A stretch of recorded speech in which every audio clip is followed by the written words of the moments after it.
We have this evaluation form inside your kits, so make sure to turn them in before the end of the day, your evaluation forms.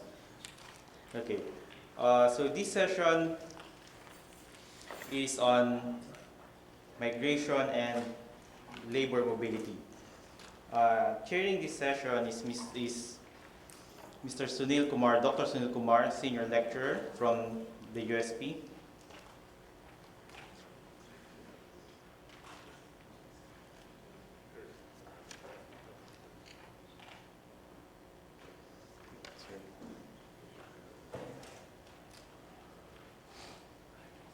Okay. He teaches microeconomic theory and policy and has lots of research experiences published widely in different areas of economics after he obtained his PhD in economics from the University of Queensland in Australia. So he's also presenting later in another session on labor. So this session is part of the stream on labor mobility, and we had that session, that stream of labor presentations or labor sessions include the one where the ANU DPC study was launched yesterday. So without further ado, I give you Dr.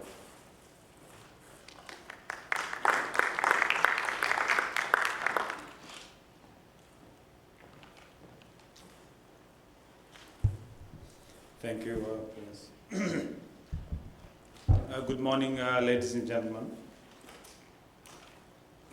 It's indeed my pleasure to chair this session this morning. Yes, you had a hard day yesterday, so a bit of morning sleep, I guess.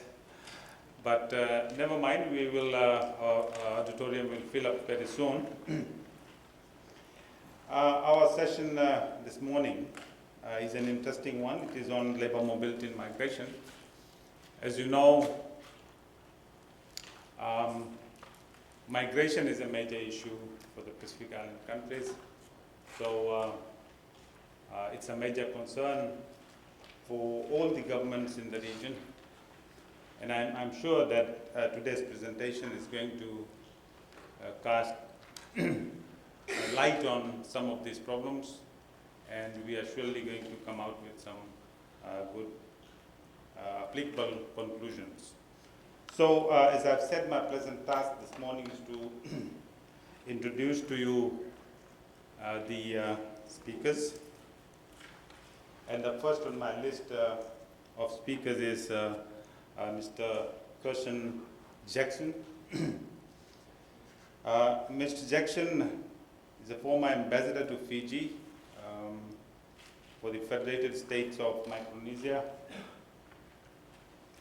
Mr. Gerson ended his brief diplomatic career as Federated States of Micronesia ambassador to the Pacific Islands Forum countries based in Fiji. He was posted in Fiji in 2011. Prior to his Fiji posting, he served about 4 years as FSM Consul General in the U.S. Territory of Guam. Mr. Gerson has served the Pacific, I would say, in a great way in terms of organizing, in terms of providing service to the people of the Pacific.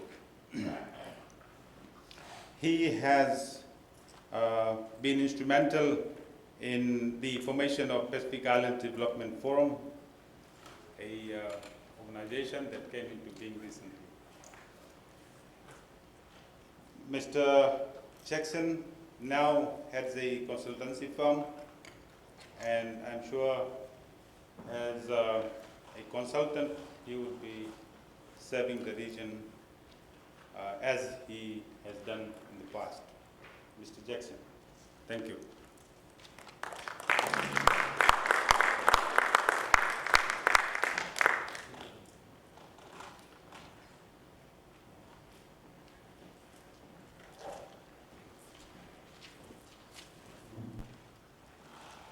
While the ID guy here is preparing my slideshow,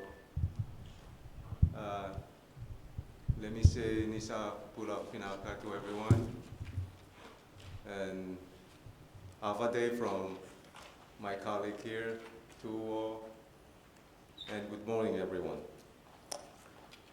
I'm actually here representing the Ajuda Foundation in Guam with Kailola, which I should introduce now, because she's actually the brain behind this proposal that we will be putting forth to you for your moral support, understanding, as well as financial support too.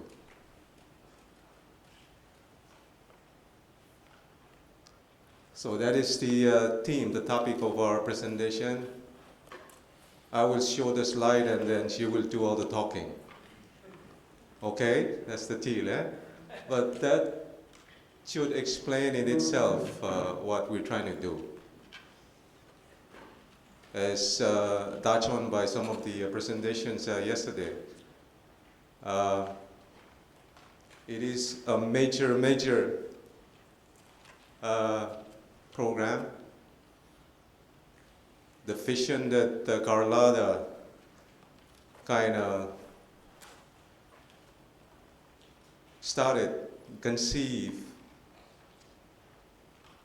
is to see how we can, like I indicated yesterday too, how we can help reverse the trend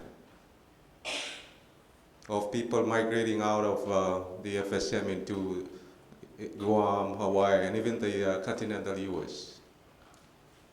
We're hoping we can also later on, during the later phases of the program, the project, is to expand to the other parts of Micronesia, especially the North Pacific, Republic of Palau, Republic of Marshall Islands, even Nauru and Kiribati. So let me give this time to my colleague, Kailola, to say something before we get on with the slides. Kailola?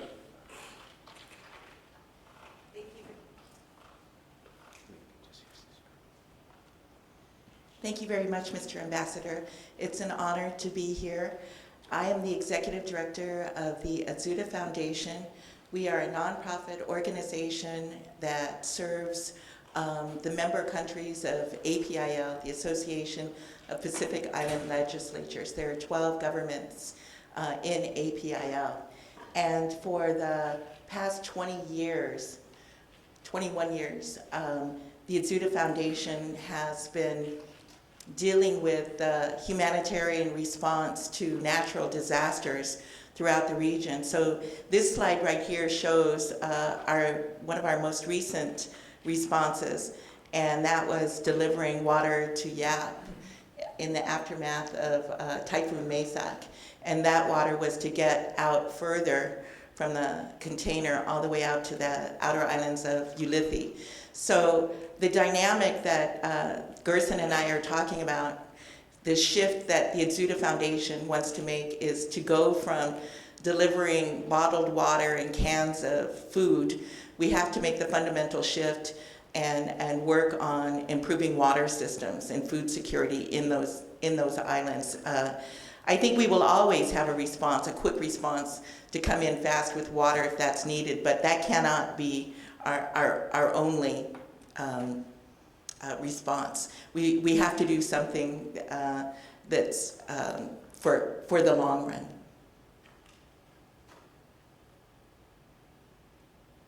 Okay, Kailola is actually, I think our official title in Micronesia is Goddess of Disaster Relief. Earlier, this project was related to the super cyclone, BAM, that hit Vanuatu and even Tuvalu. She facilitated close to $1 million worth of relief recovery costs.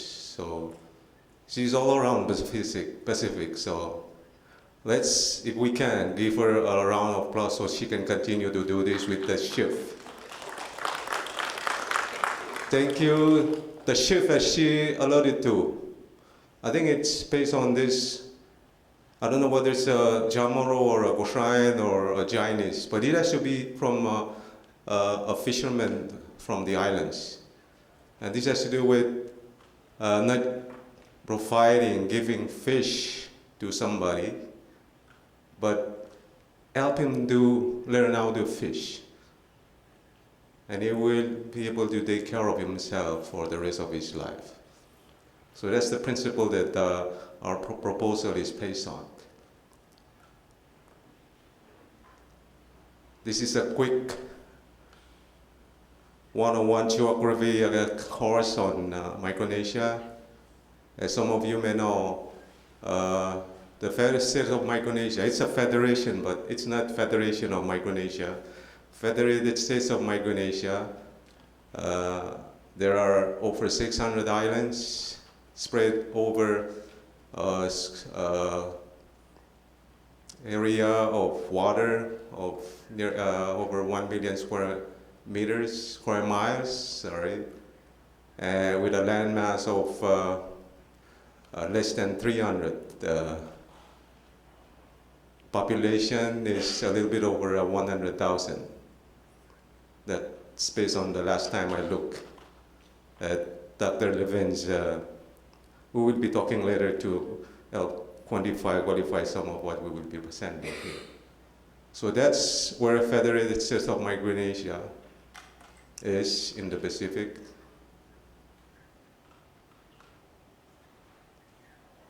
And this is some, I would say, prognosis about what is going to happen. And you can go through this. So this is actually the basis of why we're trying to do this. Trying to see how we can, as I was saying, out of the 600 plus islands, only over 60 of them are inhabited. So we're looking at making sure that we make the other islands, most of these islands are atolls and low-lying islands, make them more livable, inhabitable.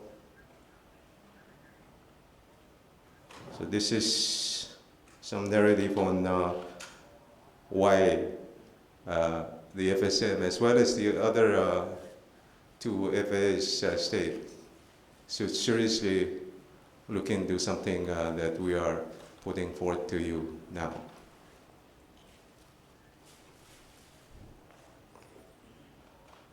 And talking about hotspots, there are 5 hotspots, and FSM is one of them. And these hotspots are urban areas, urban atolls, non-urban atolls, coastal delta, and riverine community. And these are communities prone to drought and other climatic events. And as I said earlier, the Federation of Micronesia is prone to natural disaster and climate change and anything related to climate events, especially the adverse events.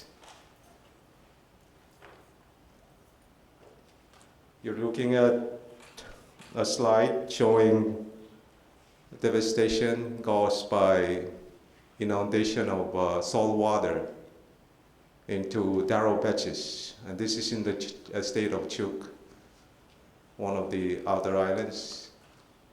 And as you know, taro patches are the primary sources of food for these islands. So when patches are inundated with salt water, it's a difficult situation for the islanders to deal with.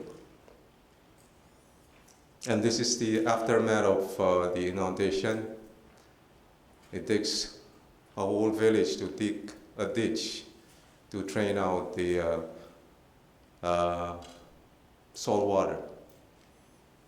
And as you know, these crops, especially the giant darrow that the islanders, outer highlanders rely on, will take over 3-4 years to grow, and where they're inundated, it will take even more years to rehabilitate this.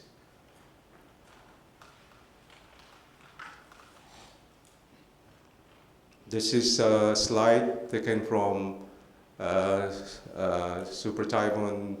I guess in the north we call it typhoon, and in the south they call it cyclone. So this is from super typhoon Masek that devastated the FSM, especially the states of Yap and Chuuk. And this shot was taken from another island of Yap.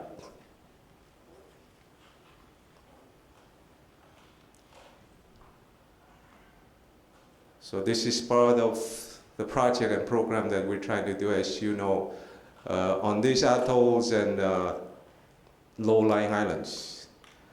They rely very much on wells for their sustenance for fresh water. So when there is high tide, there's an high tide, a series of high tides, and even with the El Nino and climatic events, these wells are easily inundated with salt water, and the islanders end up not being able to sustain themselves, especially with the lack of fresh water for cooking, taking a shower or bath. You want to speak on this? What I would say about this, what you're seeing is state-of-the-art. This is what we want to do. This is a state-of-the-art well in the outer islands. The majority of the water wells are just holes in the ground, just flat to the land. So you can imagine when the tides come in that they get inundated. So this is such a rare site. And this is something to give you an idea of what we want to do more of, to strengthen the existing water wells, strengthen existing water catchment. But we would like to create this type of supporting structure for existing water wells. Thank you, Carlotta. And in addition to that, beside water sources, we're looking at also installing renewable energy facilities, as well as basic needs of the islanders. So what we're hoping to do is to make more highlands in FSM more sustainable and inhabitable. So next slide. The chairman of our session already indicated our association, our relationship with BIDF. As you know, BIDF main focus, primary focus is on sustainable development, climate change. And this is part of the outcome document from last year's summit that was held here in Suva at the GPH. So this is pretty much speaking to why we should do something like this. Okay. This is still a continuation of the outcome document from BIDF. 19.1, if I can read this, if you can read it too. Adaptation measure for Pacific small island developing states to be 100% grant finance. Do we have anybody from World Bank or ADB here? Please take note of this. because we will be coming to you to ask for moral support as well as money, because it takes money to implement something like this.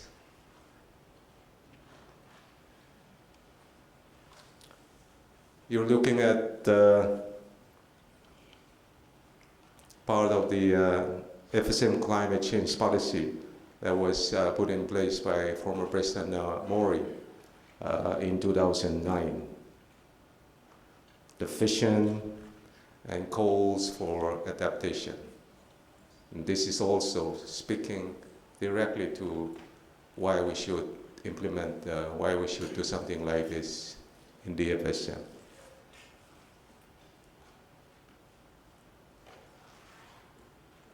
This is an excerpt from the FSM Strategic Development Plan, STB. And it speaks to the need for sustainable development, environmentally sound policies.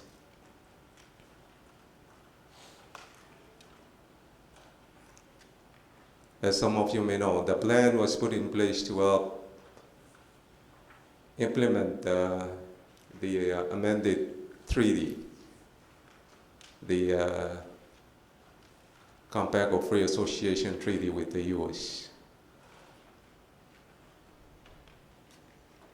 And this is, I think I can call him Excellency. In the slide it says Honorable because Mr. Christian is head of state as well as head of government.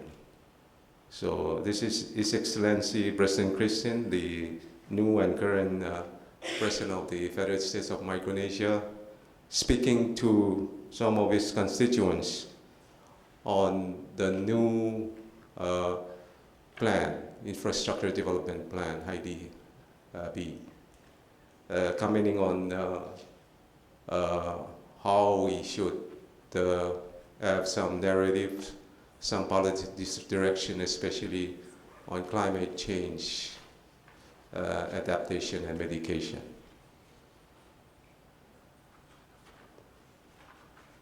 This is a slide showing some narrative on the Compact of Free Association Treaty, amended Compact of Free Association Treaty with the FSM, RMI, and as you know, the Republic of Palau too. And this is supposed to be part of the problem that we're trying to address here, and we'll speak to that later. I spoke to this yesterday. We don't have any problem with labor mobility, but we do have problem when there is train, and there is an adverse effect when people start to be forced to migrate. And as you know, with the treaty with the US, it's visa-free entry. So if one of my fellow citizens in Chuuk, which is about a 1 hour flight to Guam, the closest point to the US, to get away from the problems related to climate change, they will look at living than staying and try to take care of themselves. So what we're trying to do is to make migrating out of FSM, moving out, the last resort. And that's why we need to start making this island more livable, and for them to start using, with the help of experts that we will be talking to, we will ask to help us to fuel the infrastructure, the water wells, energy, green energies, resources, food sources, how to store them and all of this. And this is just showing the impact of the free entry. Dr. Levin will be talking to this, but there is this trend of people leaving, the population diminishes in as far as numbers. And a good number of these people are forced to leave, migrate out of the FSM because of the condition created by climatic events and other related environmental problems too.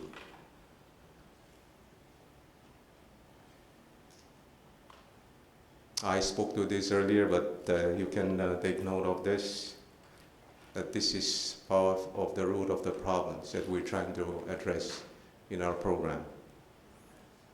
The free entry, the proximity of the U.S.,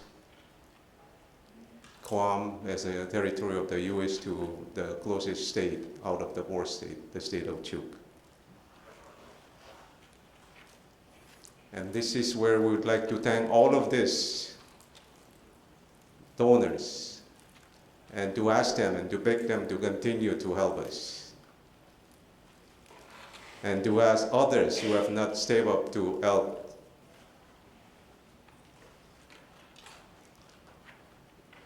Especially this project that we are planning to do, studying in the FSM and for the rest of the North Pacific and Micronesia.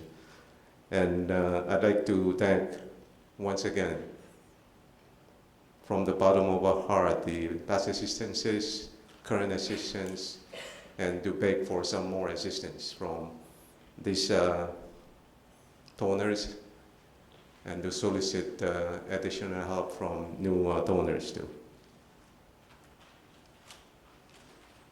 This is a project funded by the GF, facilitated by SPREP, one of the grab agencies. This is what they call climate proving, and this is a project to elevate a portion of a road in the state of Koshai, where I come from. And we plan to do this, duplicate these efforts in the other islands too. This is part of the program, part of the adaptation activities that we will be conducting, climate change, water wells, installation of wells, and other sustainable development activities too.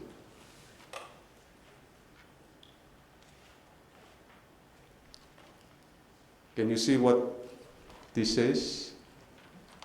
The network, new network, as I stated at the outset, operates out of this 20-year in existence foundation that has been very active in helping people throughout Micronesia. And we're fortunate to have the brain, the executive director of the Ajuda Foundation, spearheading and leading this, I would say, very noble undertaking. And also our colleague from Samoa, Cedric, who's supposed to be the scientist, he will bring in the science perspective on what we will do. And I'm just there to lend moral support to Kailola and Cedric. But mind you, we are still looking for friends, partners, anybody who cares about taking care of the problems associated with migration, climate change, sustainable development, unsustainable development. And I guess these are photos of these 3 trimmers.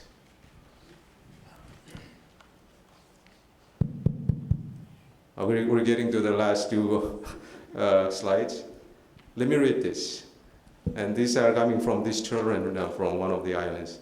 Accepting migration as an adaptive response to climate change will threaten Micronesians' sovereignty and cultural identity. It cannot be an option.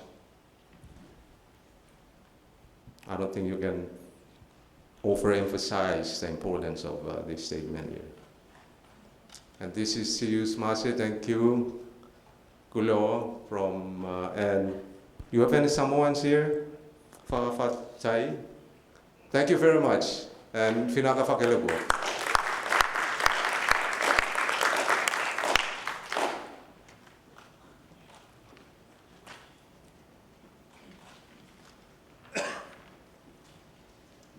Thank you, Ambassador, for the presentation. I should have set the guidelines for the presentation. Sorry, Ambassador, you have not really violated it. But we have a time limit for each presentation of 15 minutes. I'm sure Dr. Levin will abide by this limit. I shall introduce Dr. Levin briefly. Dr. Levin is a demographer and a statistician. He has worked at the Harvard University Center for Population and Development Studies from 2007 and to 2013. He is currently an independent consultant and is working from perhaps Hidechi Mori University of Hawaii. Dr. Levin.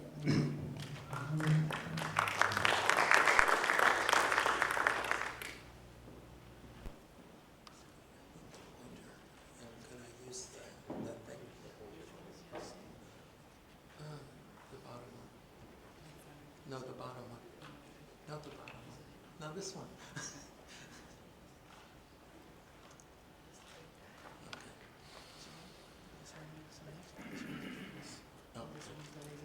Okay.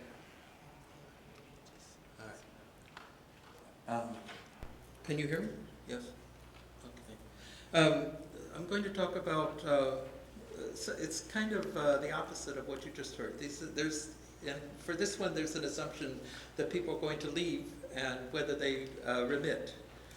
So remittance flows for Micronesians differ from the South Pacific. Samoans, Tongans, and other Pacific Islanders have long histories of remittances, but the compacts of free association only went into effect in the 1980s, and so migration streams started very late. Because of the provisions of the compacts, Micronesians have free entry into the United States and its territories. And so while Micronesians do remit, they also put together funds to bring out the next generation. Here you can see the amount of remittance in millions of dollars from various countries in the Pacific. And you can see, oops, that was not what I wanted.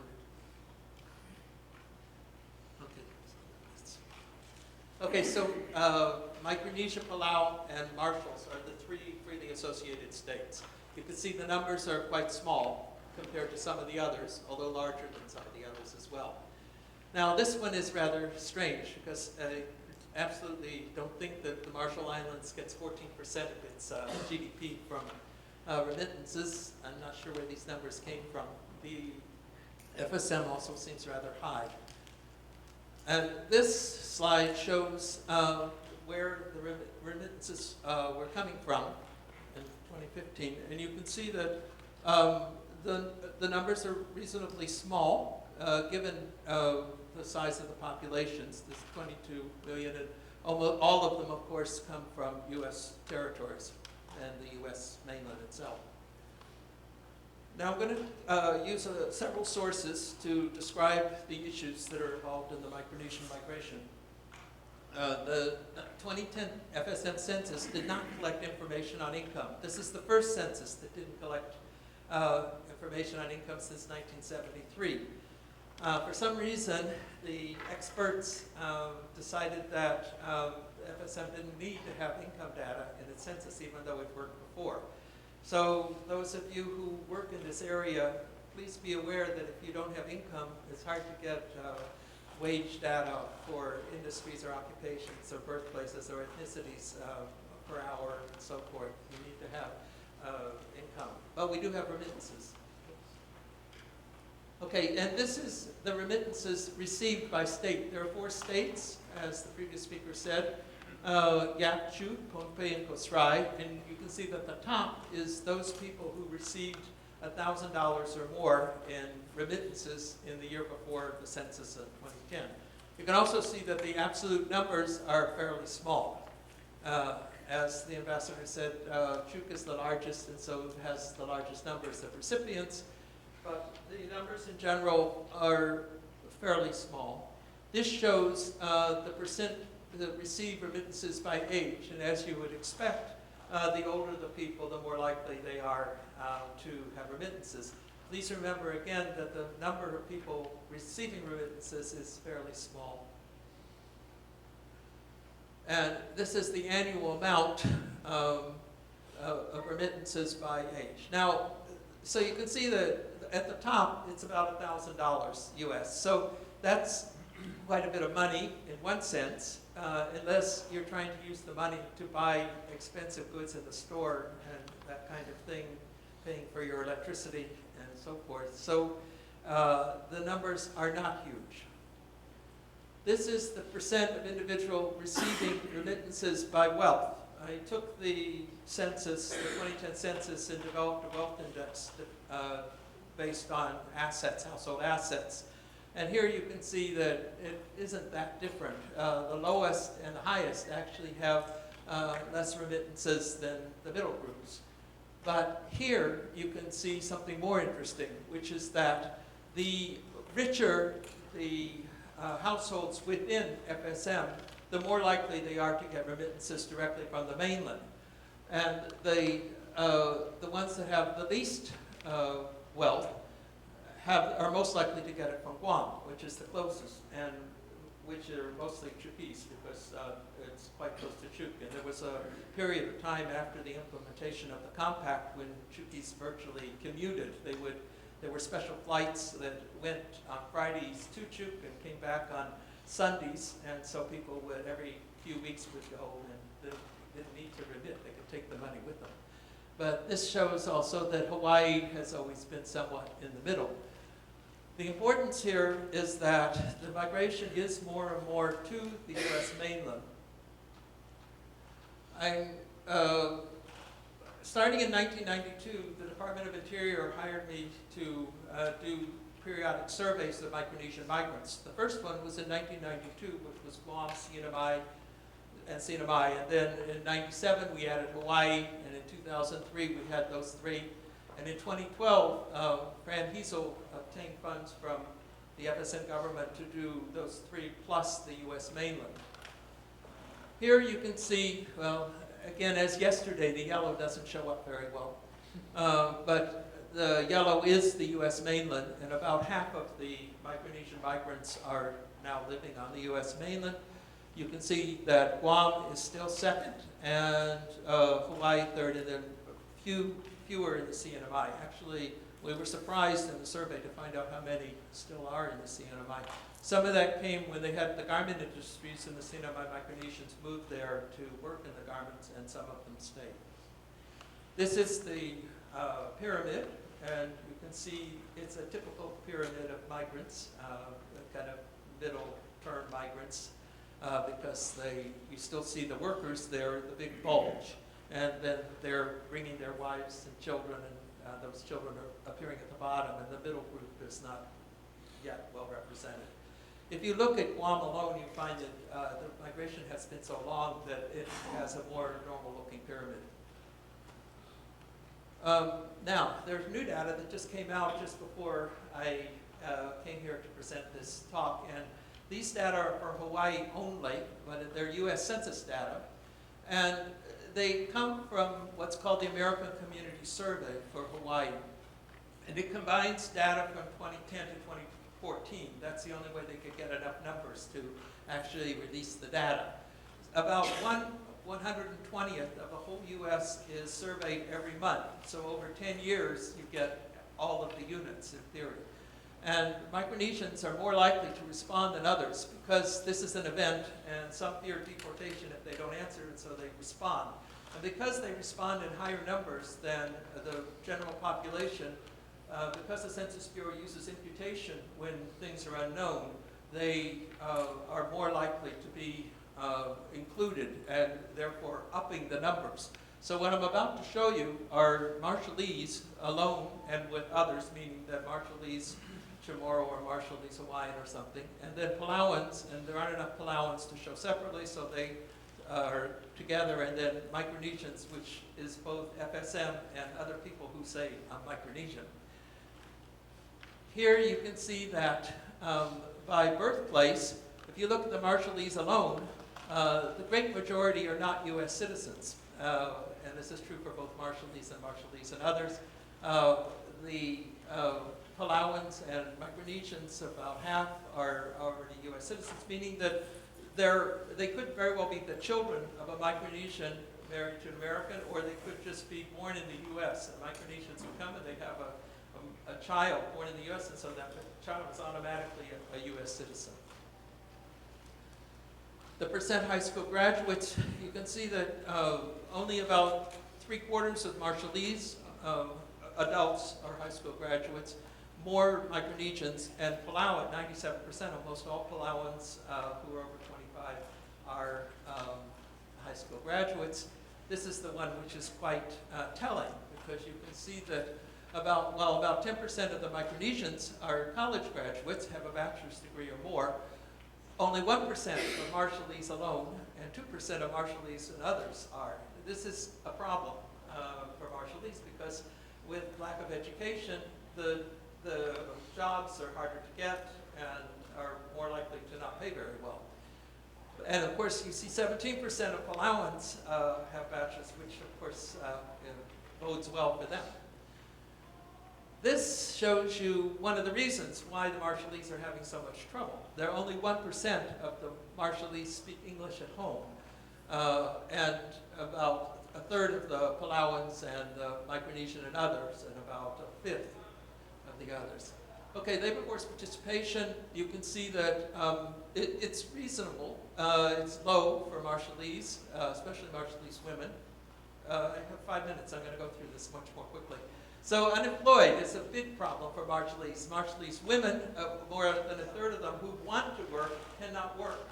And this is done by this U.S. standard. So the U.S.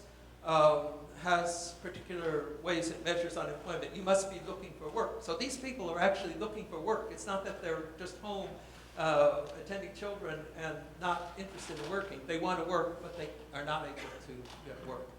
This shows you that the Palauans, migrants, are doing very well, $82,000 per year for the median household income. You can see that Marshallese only get about 1/4 of that, and the Micronesians about half. Here, the per capita income is similar. You see about the same things. The per capita income for Marshallese is very, very low, and it's reasonable for Palauans. Gross rent, you can see that the top, the yellow, is $1,500 or more, which is typical of Hawaii. But this is the one which is quite interesting. For Marshallese, about 70% have to pay more than 35% of their income for their rent. When you're doing that, then you're in trouble, because there isn't much money left for much of anything else, and there also isn't money to remit. So the story here is that some of them, particularly Palauans, do have funds that could be remitted, but the question is, are they doing it?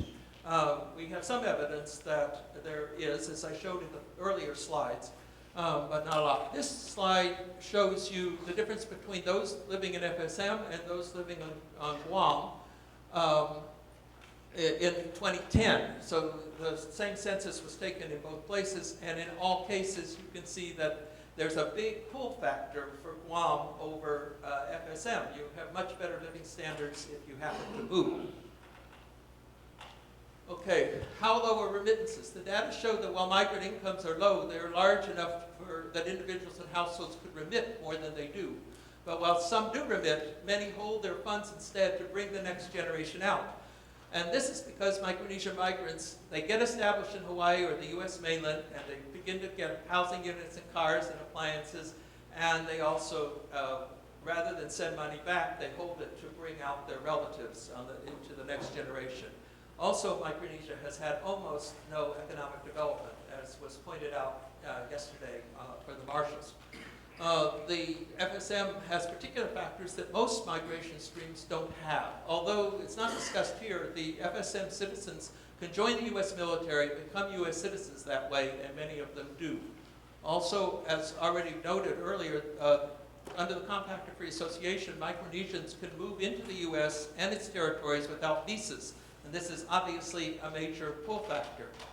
And the major push factor, again, is the lack of economic development within FSM to hold residents and to attract back those who might come. They have infrastructure problems having to do with airports, communication, and roads. Without these, as we all know, it's very hard to have economic development.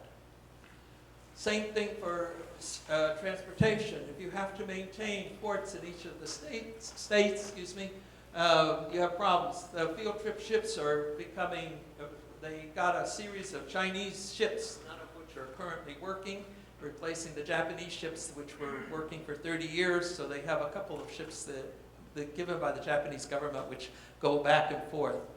And copra, they're going back to making copra, which is kind of amazing because it doesn't pay. All right. The lack of economic development, more than half the jobs are still in the public sector, and it's unlikely to change since the sector is artificially maintained. Most possible public sector jobs are already filled, and those in them are not going to age out very soon. The average age of government workers in the FSM is 44 years old, and so that it would be 20 years before those people are going to be retired and their jobs replaced. So they would have to somehow find a way of getting more, have some kind of economic development so there are more jobs, or people have to wait, or what they do is they leave. Education is a traditional method for movement outside FSM, and in the early years, students went for schooling. When they received their degrees, they used to come back and they would take government jobs, which were then plentiful, but they don't anymore. Currently, FSM is not creating new jobs, and so those leaving tend to make lives outside Micronesia. In the early years of the migration, Micronesians could not officially take jobs because of their visas. With the compact, no visa is needed, and Micronesians now go to Guam especially, and they take entry-level jobs like at McDonald's. And they get paid much more than they would in the FSM, and they live in groups to accumulate funds. The compact also facilitates family reunification. When young men and women leave the FSM to start their lives outside, then they bring their parents and the children and other relatives, and the family structure is maintained. They come for medical reasons. The medical, it's not very good in FSM, and so they tend to go if they need dialysis or other medical things. Also, the lifestyle changes. Many Micronesians find life in FSM too boring, and they want something more. They have better housing conditions outside than in, and the outside world offers more protection from typhoons, tidal waves, and other natural disasters, and obviously jobs are more plentiful and more diverse. So the lack of economic development within the FSM is the major push for young and not so young. People leave the country for jobs. The attractiveness of the outside world has been enhanced by the Compact of Free Associations allowing free entry into the U.S. and its territories. The outflow is likely to continue unless the FSM can find a way forward with economic development. Thank you.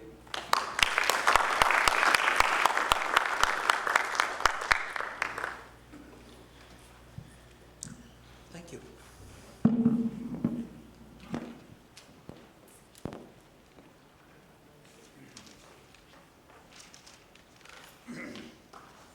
Thank you, Dr. Levin, for your presentation. The next on our list of speakers is Dr. Patricia Kailola. Patricia is a fisheries scientist and is a scientific editor of a magazine, perhaps. She has worked in the Pacific since 1969. She has mainly worked in PNG, Tonga, Fiji, and Indonesia. And of course, she has contributed immensely towards the Pacific Island countries. She's also heading an NGO called Pacific Dialogue Link, which is dealing with conflict and conflict management issues. Thank you, Patricia.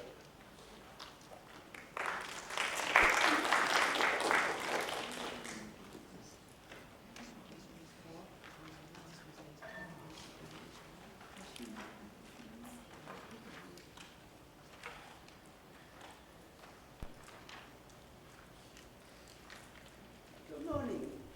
I'm going to tell you a story about a young man in a village in maybe Philippines, Indonesia, inland. And a recruiter comes along and says, hey, Tao, you want to earn $250 a month, eh? On a boat. This guy thinks a boat is a cruise liner or a cargo ship. He lives inland.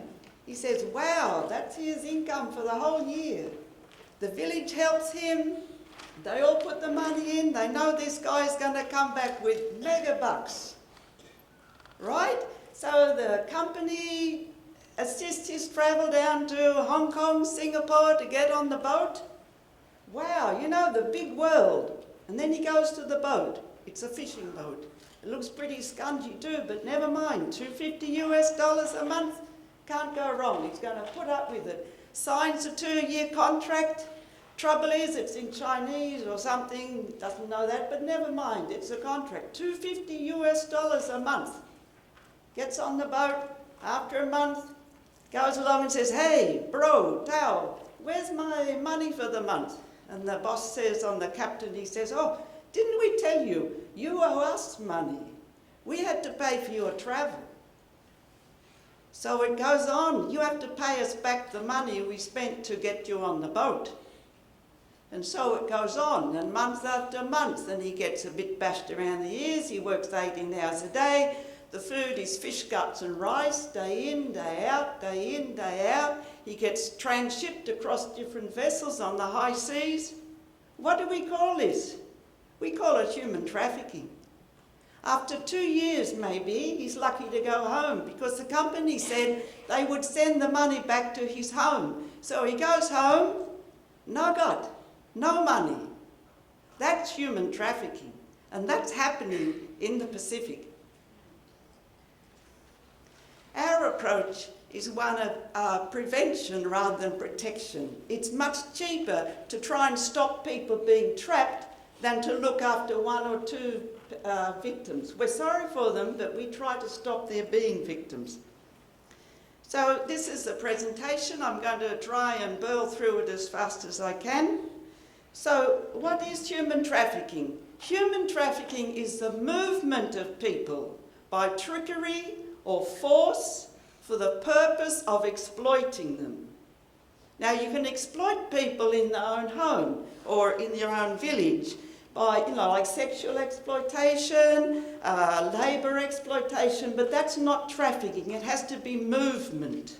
It's the movement of people. So this is, you can see what the act involves. The act of recruiting, transferring, how they do it, force, blah, blah, blah, for the purpose of exploitation, using someone. Okay, so I better start looking at my notes. Okay, how does it affect people? It affects people because they're imprisoned, they're weakened. You imagine the guy on the fishing boat. They're in prison. They lose their human dignity. They use their freedom. They can't escape. Often their passport's taken. Their papers are taken. They're often, like the man on the boat, debt bondage or credit bondage. Credit bondage is when you say, oh, well, yeah, look, keep working. I'll get the money in at the end of the month. And the end of the month comes, doesn't come. Oh, look, sorry, next month. That's credit bondage. How does it, detection. Now, detection is very, very difficult. It's very difficult in any country, the US, Australia, Britain, anywhere. It's very hard to detect traffic victims. You need a public that is informed. Prosecutions. very difficult to prosecute someone, because mostly in the Pacific, for example, and in a lot of more developed nations, the judges have to know what trafficking is, the laws have to be very strong, you need the evidence beyond the shadow of a reasonable doubt, and you need to have persistence. A recent case in Tonga showed us that. And time. Time means trying to get the case prosecuted very quickly, because if you've been trafficked and just rescued, say from a brothel, you want to get home to your family. But if you're someone wanting to run a case in court, you need the victim. If you don't have a victim, you don't have a case. Okay? So if the victim says, look, I want to go home, and you can't offer accommodation, you can't offer protection, you can't offer work, for example, a paid work, just give up. And this has happened in quite a number of cases in the Pacific. So the Pacific, I don't want to go through all of these, but you've heard of the US State Department's Trafficking in Persons report, and it talks about a source countries. This is the Pacific. We have a lady from Nakasi, which is near Suva. She's in jail in Malaysia because she was lonely, she wanted a friend, she used to make friends on Facebook. One of them said, I love you, gave her an open plane ticket to Hong Kong. She went over there. He sends her to Malaysia saying, look, Keri, could you just take this bag down to the children at Malaysia? I help a school there. And the bag was full of drugs. She's now in jail in Kuala Lumpur waiting a death sentence. She was trafficked because she used social media and she wanted a friend. Destination, the famous case in American Samoa with the, 300 garment workers offered $400 a month. They finally got the fellow. He's got 40 years in jail. Tonga, a recent case.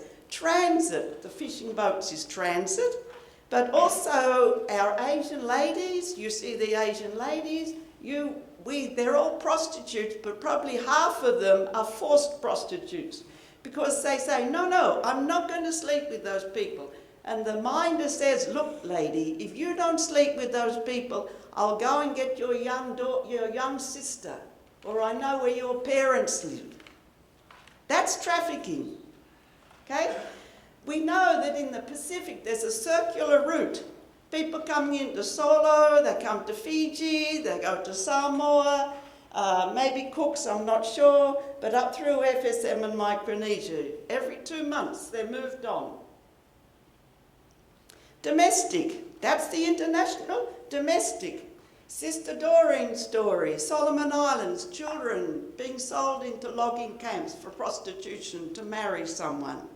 Our third prosecution in Fiji was of 2 pimps, and there's so many young unemployed schoolgirls, not ex-schoolgirls, unemployed, no job prospects, something to do. To be going over to Nandi, sleeping with people, fine, that's prostitution, but they don't keep the money. It goes to the pimps. That's trafficking. Okay, it's happening every day while I'm talking here. Domestic workers coming in underpaid. At sea, we've talked about that. Children, we're a bit concerned, our organisation, about the numbers going out with tourists. Young teenage girls going out with a single man, no evidence. The Immigration Act doesn't say anything. I'm waiting to see the immigration director. I'm seeking an appointment, and so on and so forth. We could go on, but we don't want to. So how much? No stats, but warning. The Pacific is highly vulnerable. There's a lot of vulnerable people, unemployed, looking for work.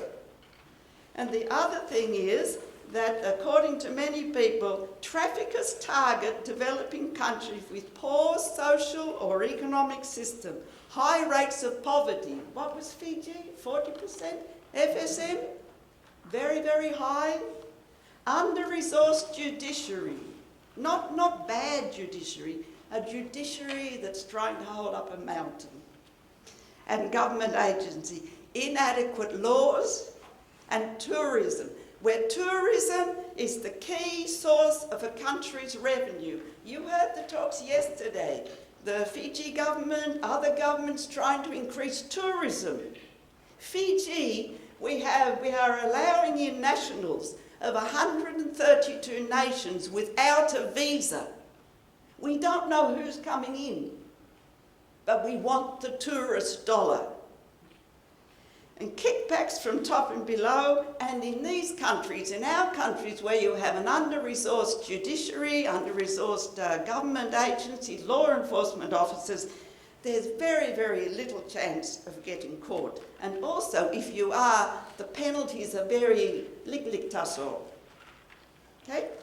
We found, when we did our work in villages and communities in Nandi, Singatoka and Suva, that many people thought that human trafficking, if they knew the word, that it happens overseas, somewhere on the movies. They've seen it on the movies. But when we actually described some of what activities human trafficking is, we found that in Suva area, in the settlements here, 28% of people knew about trafficking. In the Nandi, which is international airport, 57 people did. This is from nearly 50 settlements we went to. But all of them, in every community, when we described an activity, they nodded their heads. And they came forth afterwards to say, oh, you know, this happened. Actually, the police come with us, and that was very, very useful.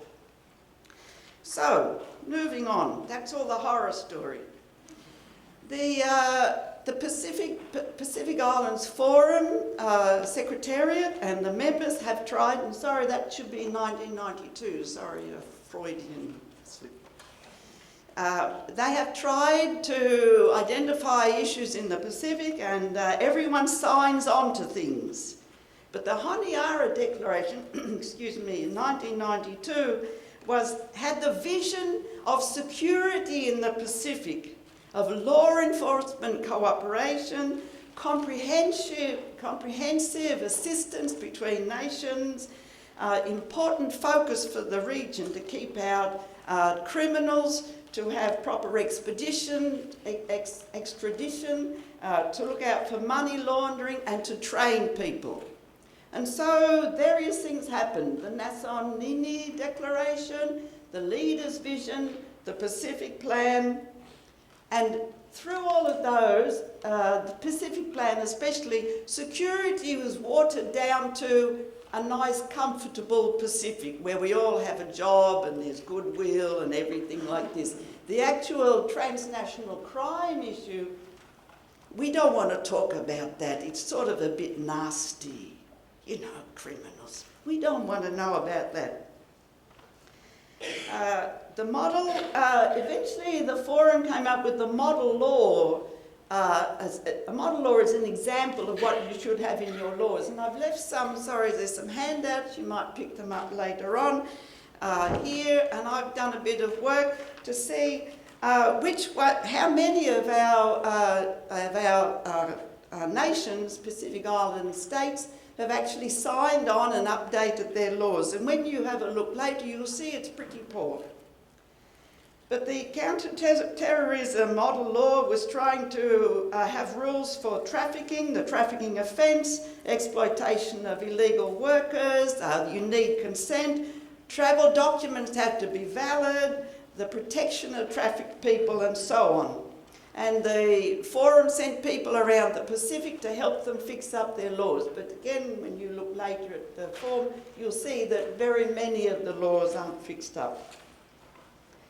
So generally, the Pacific Island countries' adherence to attending to transnational crime, of which human trafficking is a major ingredient, is very, very poor, very poor.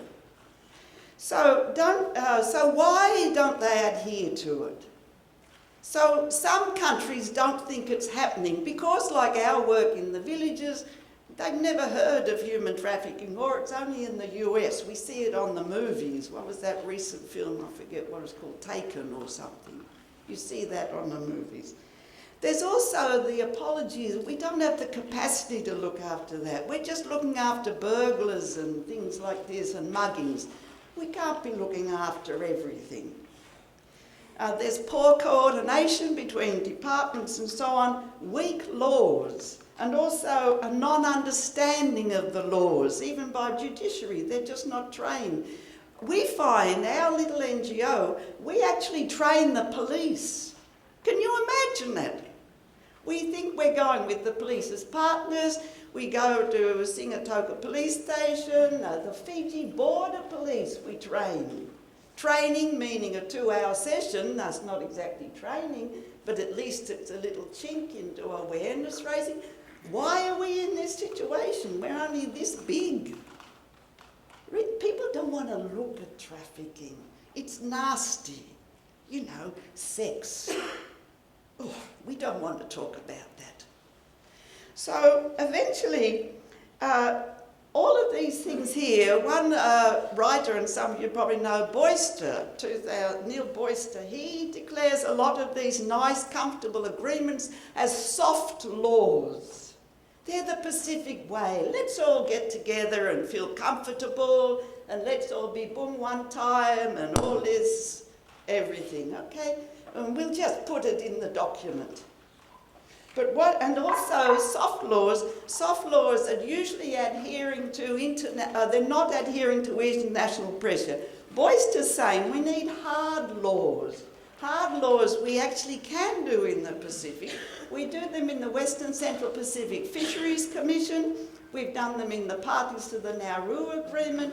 We do them in response to the EU and the US's imports of fish products. These are hard laws. They're the only ones I know because I'm fish, okay? But there certainly are others. So I'm suggesting that actually the Pacific needs to actually set up, as Boyster and other commentators have said, a regional transnational crime control unit. And it would save all the problem of trying to invent the wheel, like in the previous speaker, Mark was talking about maintaining all these airports in Micronesia. If you have one thing, like the Western Central Pacific Fisheries Commission, it can be your umbrella. It can do analysis, it can help train, it can do all of this, okay? So I'll just quickly go through here because I've been given the nod. These are the international resources that are available to Pacific Island countries so that they can help identify transnational crime, of which trafficking is a major part, and also support their work. The UN Convention on the Transnational Organised Crime, the table will show you that very few Pacific countries have signed it. A subset of that is the Palermo Protocol, which actually is there to give assistance, to tell people all about it. It's very, very comprehensive. But I think, I haven't got time to look, I think there's only 7 of the 15 Pacific countries who have signed the Palermo Protocol. UN Convention on Human Rights, you'll see there's a few of them in the table. UN Office of Drugs and Crime offers advice. It also has a database, a portal where you can look up trafficking cases. It'll help with legislation. We all know about the US Department of State's annual trafficking in person scorecard, where you can be score 3 at the bottom, and I think PNG and Marshall's got that award in the last one. There's Tier 2 watch list, and Tier 1. There's also the Organisation on Migration, International Labour Organisation, that are very helpful. And also we've had the immense help from Australia, New Zealand and others, especially the Australia is setting up the Pacific Transnational Crime Unit. And I think there's 17 outlets in 13 countries. Very quickly. So implications. What does human trafficking do? Is it really so bad? What does it do to the countries? Well, what it does do, it creates a black market. Because many people think that human trafficking is just sex exploitation. But actually 70% of it is forced labour. So if you have someone, people working who aren't being paid, you lower the value of money. I'm sorry, I'm not an economist. You can pick me up later on all of these things. And it's also very, very difficult to control. Money laundering. Money laundering is when you get money from illegal means. You noticed how many houses in Suva are being bought by some of our Asian friends with cash? When you have illegally sourced money, you have to make it legal. And making it legal, you buy something. So you buy a house with $4 million cash, like someone told us in Nandi when we did our work there. Where did they have $4 million cash? Okay, so illegal working population, it upsets your general labour rights. We're all talking about $4 an hour nowadays for our underskilled workers. But if someone will work for much less or doesn't get paid, and you've got a high population that wants work and has limited skills, they're happy with $2.32. See, so it undermines all of those things. So generally it upsets economies, impedes national and economic growth, and of course the social and cultural effect is immense. A group in Minnesota, Cherry, just got two more slides. A group in Minnesota did a cost-benefit analysis, and they found that every dollar spent by the Minnesota town or state government on assisting sex workers who'd been trafficked, for every $1 spent, there was a benefit of $34. I haven't read the rest of the paper, but it explains, and that was just from the government money. Things that happen, push-pull, we heard about the immigrants, the migrants from FSM. Push-pull, and you have these push-pull immigrants and asylum seekers, and they're used very, very happily by the traffickers. Just hold on a minute. And also because we're all wanting to be part of the global family, where goods are very easily moved between things. We think of goods as television sets, other things, but actually goods are people. And Dasra did a study in India, and this has been done by other people as well, and they found out that the price of a good, actually a person, is a commodity. We're all looking for cheap goods. We go to Roop's Big Bear here in Fiji. We go to the $2 shop in Australia, in Sydney. And they're all cheap goods. And because the consumer wants to get cheap goods, they go there and they're supporting the human trafficking industry. So we're actually guilty of keeping it going. The value of a person that's being trafficked is very, very small. Human trafficking jeopardises the integrity and reputations of countries who allow it, and that's what we're doing. Human trafficking is a development issue, and I'll just very quickly show you we have to bite the bullet, because the traffickers look around the world for the easy areas to get to, and the Pacific is sitting there saying, come in, we welcome traffickers, we'll protect you, our borders are easy, no visas, come in. We need to do awareness raising, training of judges, legal officers, relevant government officers, better resourcing of law enforcement agencies, freeing up of court dates so the victims don't have to wait forever, so you have a case. Link up better with other Pacific Island countries. Access available resources like the international support. Develop standalone human trafficking laws.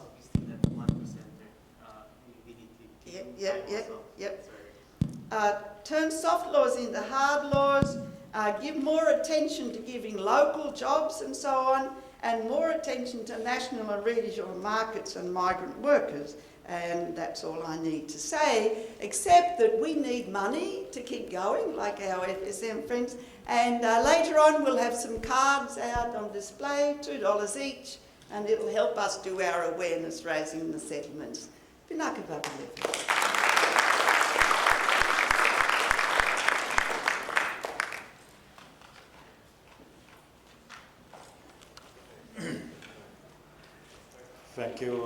Thank you, Patricia. And finally, we have our last speaker, Macnos Mutano. He works for OCTA, and his area of expertise is trade in services and labor mobility. He has a master's degree in international relations from the Arkansas State University. He has also previously worked with the United Nations Institute of Training and Research. His presentation is on seasonal workers. Thank you.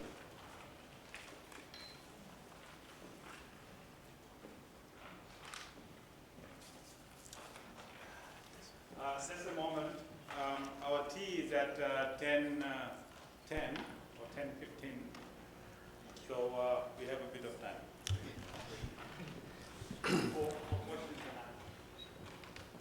Boo. Is everybody awake? Okay, good. Luckily for you guys, my presentation is going to be short.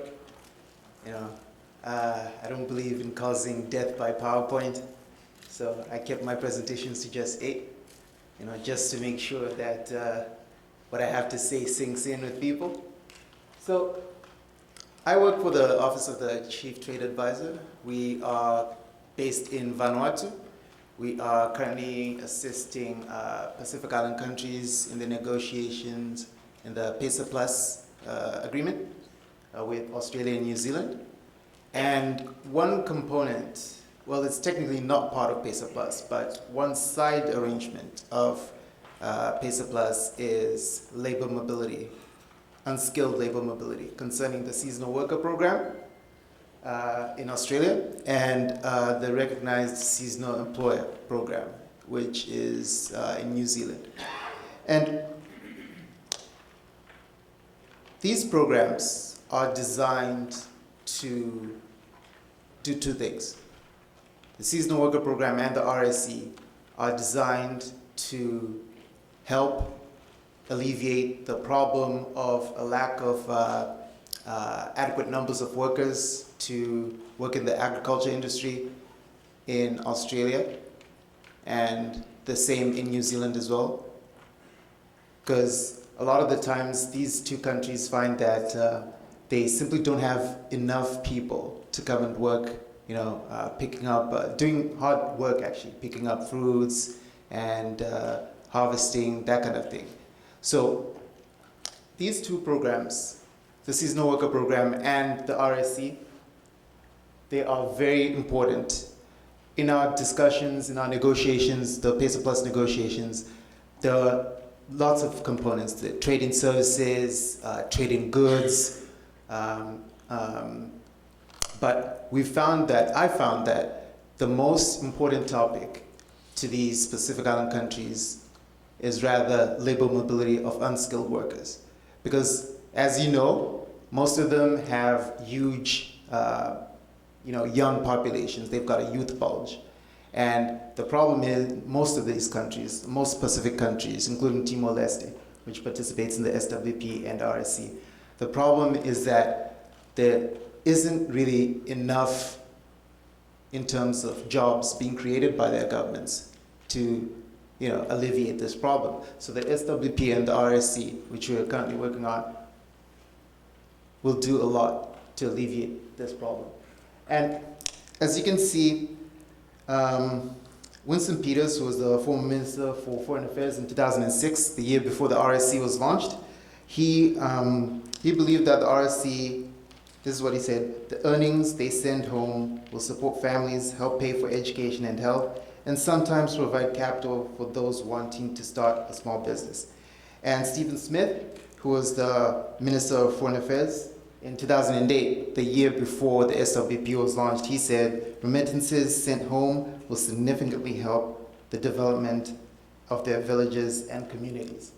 And so this is the basic underlying premise of the SWP and RSC. Remittances will help these countries develop. That's what Australia and New Zealand are saying. So these are basically the numbers so far for the RSC to New Zealand. From 2007, its inception, to right now, 2016, the current season. As you can see, for example, in the first row with Vanuatu, you can see their numbers went up from 1,698 in the first year to 3,727 now. And the same with Tonga, there's been an increase, and Samoa as well. So it is actually working in terms of bringing people to work. And this has been seen, the RSC has been seen as a huge success. So these figures are got from the Ministry of Foreign Affairs and Trade, so they're up to date, as you can see. And these are the figures for the seasonal worker program. They're not as impressive as the figures for the RSC, but if you can see that, for example, for Tonga, in 2012,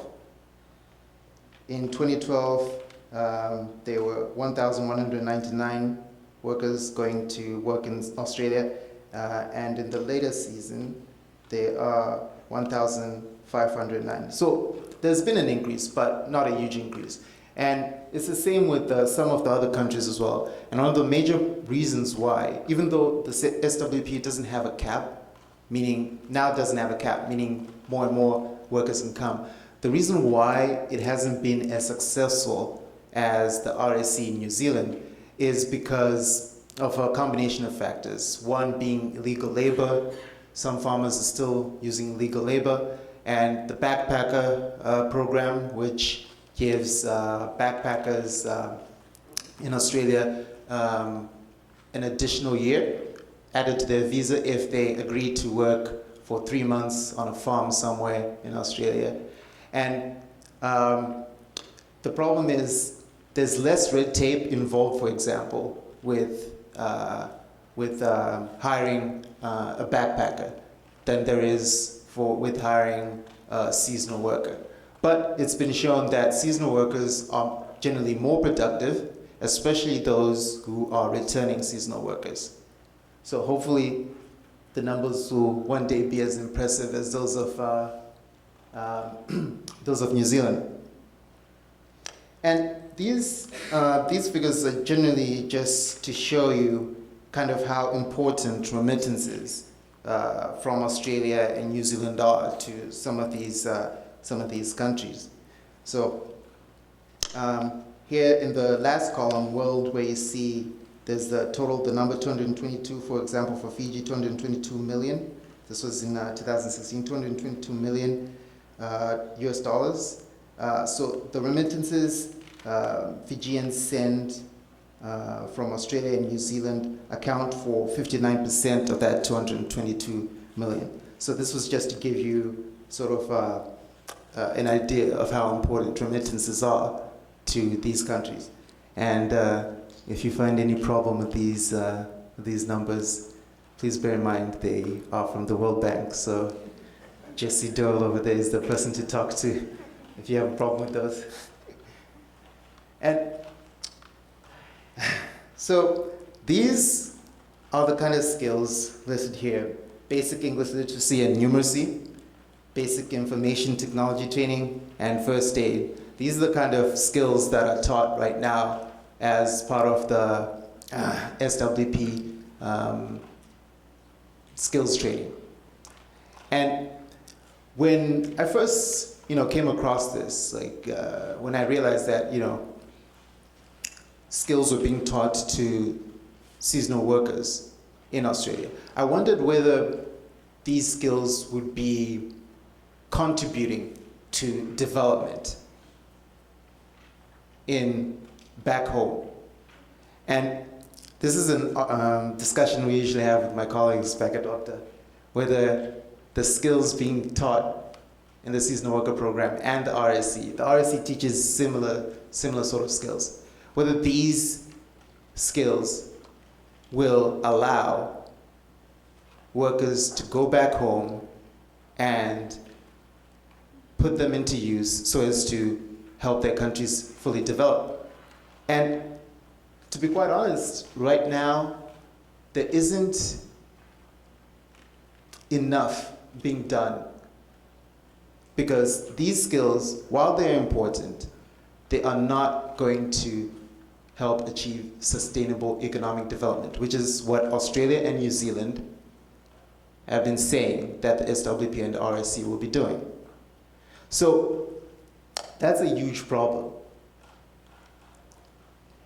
For example, what the skills training, what it needs to do with the SWP and the RSC is to expand, to include skills that are actually in need back home. For example, in Vanuatu, most tradesmen you see, so plumbers, electricians, if you have a problem, electrical problem, or a plumbing problem, chances are when you call someone to come and fix that problem, they're not going to be Ni Vanuatu.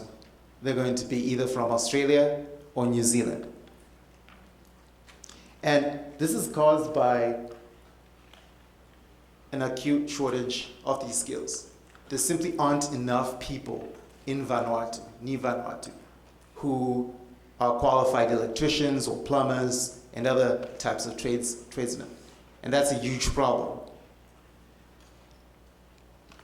And in order for Australia and New Zealand to live up to their commitment to help these countries develop, I propose that they expand the skill set they're offering these people in the SWP and the RSC.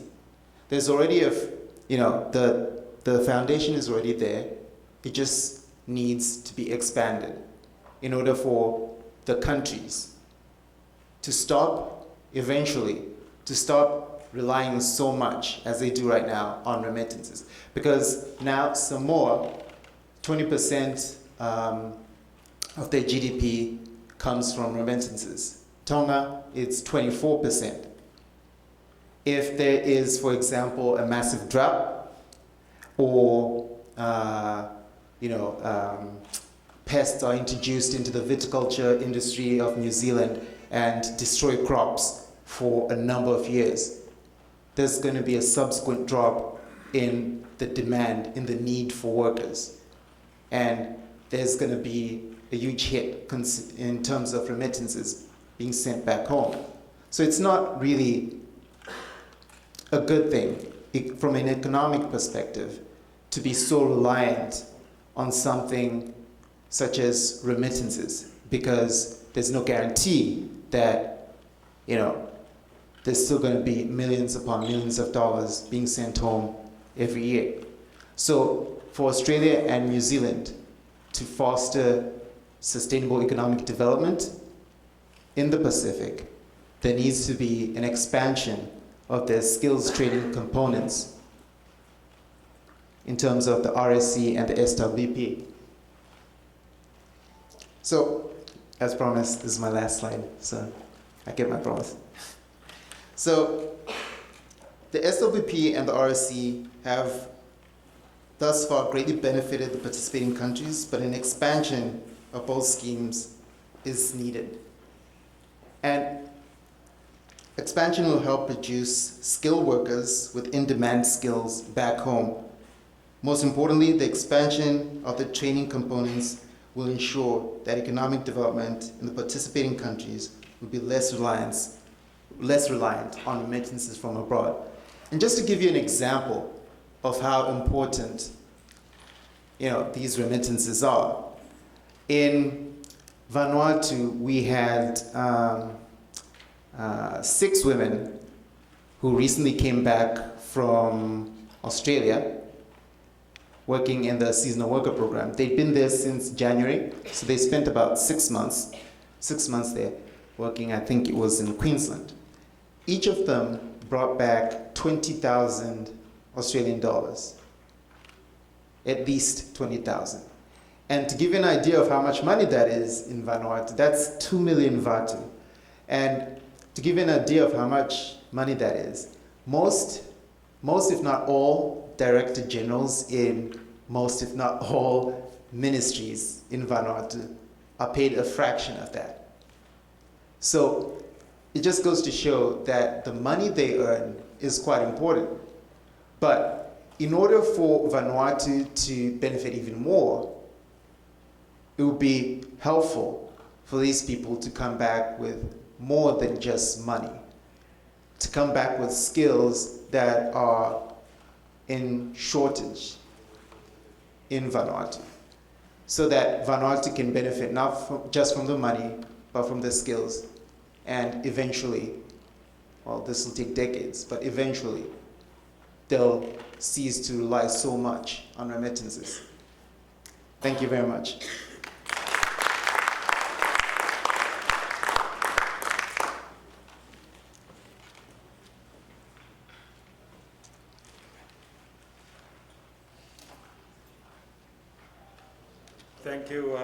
Thank you, Macnos, for your presentation.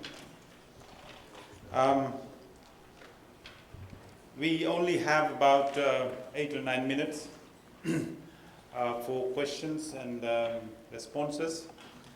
I will not take any time summarizing the presentations, so I will just open the floor, and I think we will take a maximum of 4 questions to fit all 4 presenters. And I'm sure the response that comes will cover the time that we have. Please, if you do have any questions, briefly introduce yourself. Do not take too long. Thank you. 1, 2, 2 more. 3, 4, 5. We'll start from there. The first and then Thank you. Inoke from Fiji. Sorry, I have 3 questions, but they're only directed to the last 2 presenters. The first one to Patricia. First of all, I'd like to thank you for your presentation and the statistics that you provided. It was very, very interesting, and I'd like to thank you for that. My question is,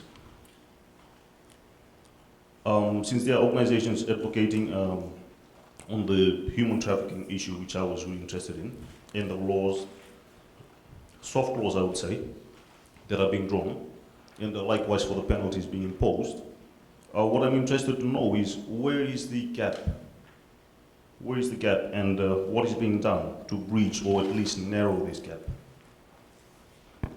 between what is happening and the statistics and what you're advocating on and what's actually happening? So where is the gap? Where is the loophole, I'd say? And shall I ask the next question? Yeah, okay. And my next question is directed to the gentleman from the representative from the Office of the Chief Trade Advisor. While we very much appreciate here in Fiji and likewise for the other Pacific Island neighbors, while we appreciate the seasonal employment scheme, just on the same note as Patricia elaborated on the note of human trafficking. Your presentation, it was really good. I thank you for that. I would like to just point out on the presentation, I think it focused heavily, well apparently it focused heavily on more on training and the skills gap and remittances and the massive number of our fellow brothers and sisters under the seasonal employment scheme, mainly in Australia and New Zealand. My question is, this is linked to human trafficking, as Patricia elaborated on. Is your office aware of the exploitation of our people? Because Patricia mentioned that about the deductions for your airfares and your accommodation and everything, gas and power and everything. is your office aware of all the deductions being done to our brothers and sisters? Because as Patricia mentioned, that's exactly what human trafficking is. And then the problem is, for us here, is that as you may have known that if you refer to the Fiji Times, when the issue came, our Labour Minister, his feedback was, this is in the media, he stated that if they cannot do the job, we can send more people who can do the job, they can come back. Which I do not agree with. We need to sort that out. So if you can help out on that. And lastly, and I'd like to thank you for your proposal to expand the skills base. Thank you for that. And, but it would be much more appreciated if before we expand the skills base, if we could fix Please be these short. loopholes Please. first. Sorry. And lastly, the figures from the Vanuatu side that they came back with Australian $20,000 coming back with them. Well, ours, they came back with Fiji $500, which is Australian $300. So we would like to know again, where is the gap? Thank you. Okay, we will have all the questions and then we will ask the speakers to respond from one end. The second question.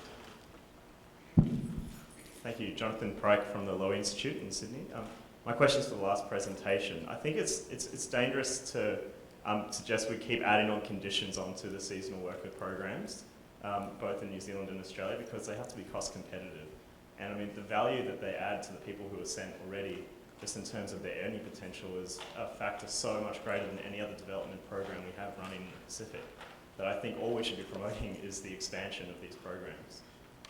Skills training is definitely important, but we have a massive aid program to the region. Shouldn't we be advocating for more skills training to be adapted through the aid program that we already have in the region? Thank you. Okay, the third question. I'm not sure where it came from. All right, here and over there, yes. Thank you. It's Stephen House from the Development Policy Centre. I had a similar question, Macnos, for your proposal. Who's going to pay for the skills training? Right. And it must be the aid program, right? And then are these the people you want to actually train if it's your aid money? Or would it be better to train others who maybe know something already about carpentry or those sort of skills? And for the two speakers from FSM, I just wanted to ask you, on migration, what is the projection? Are the numbers leaving FSM going up and up? Or have we reached a sort of equilibrium where there are a significant number overseas, but a significant number who choose to stay back in FSM? Thank you. And the last one. Hello, my name is America Graywell. I work with a company called International Transitions. I work with new expats and people seeking to leave the country with skilled labor. But with human trafficking, I had a question. A new arrival in Fiji, moved here with a family, went down to breakfast at a very posh hotel here in Suva, first day in the country, and at the table next to her and her children was a table of sex workers and the men who had hired them, and they were still in full streetwear. So I'm curious, have any of the tourism ministries or anything looked at the negative economic impact on the tourism industry of situations like that? Some people come to the country knowing they'll be here for 2 years. Others come and say, we might want to rethink this. And I'm just wondering, how many times does this happen in hotels with tourists who say that's not a good place to go for a family? How many times does it come with prospective investors who say, this is not a good situation to be in? Do you have any numbers on that? All right, thank you. We'll start from that end for the response. Ambassador, we'll start from that end for the response and then move on. Please be quick. We are about finished. We don't have much time left. A couple of minutes.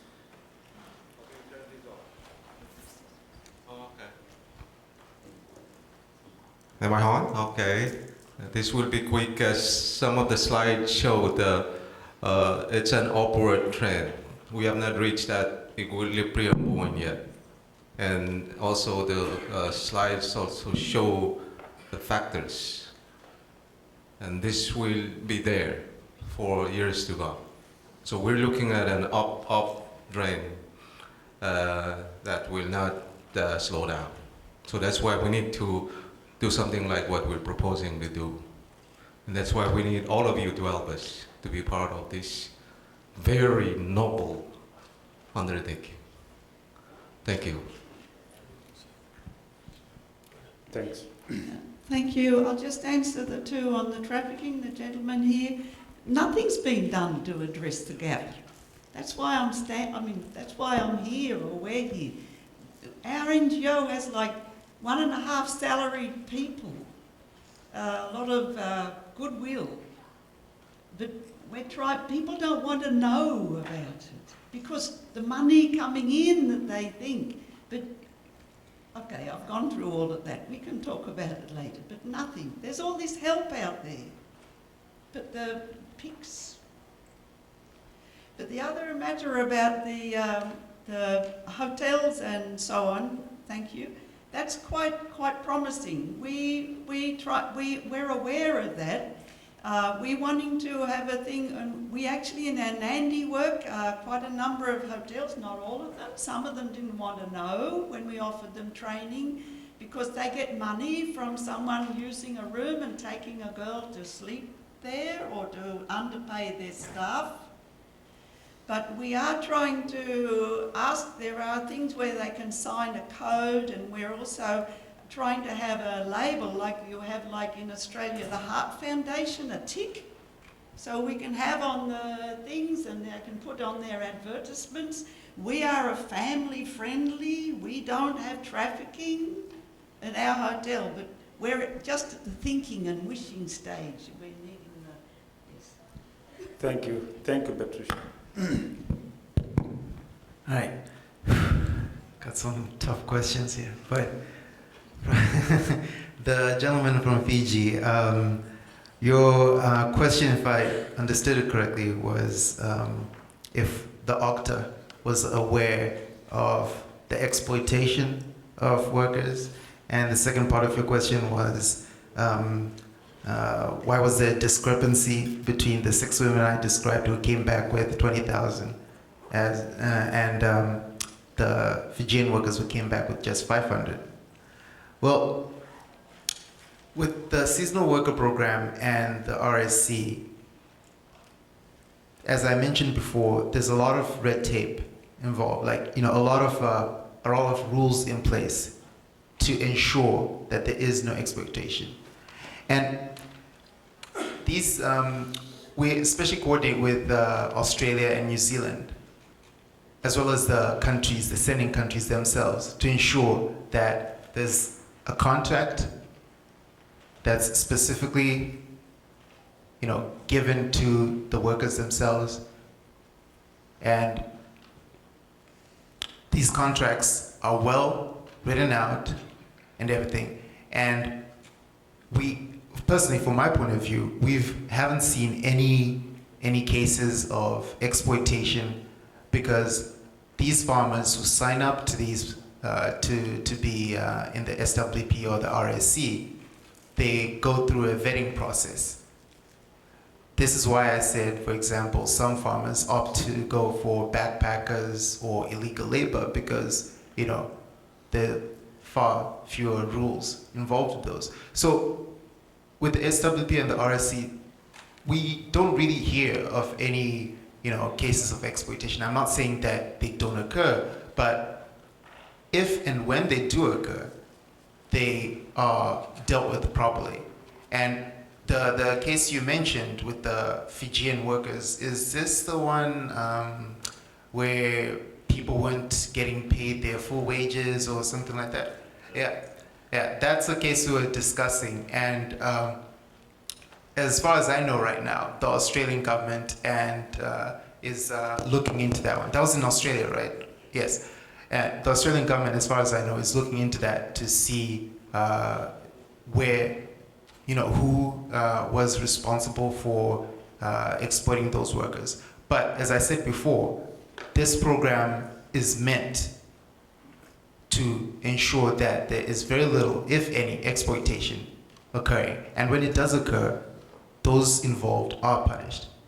And when the second part of your question regarding the discrepancy between the New Vanuatu women and the Fijian workers.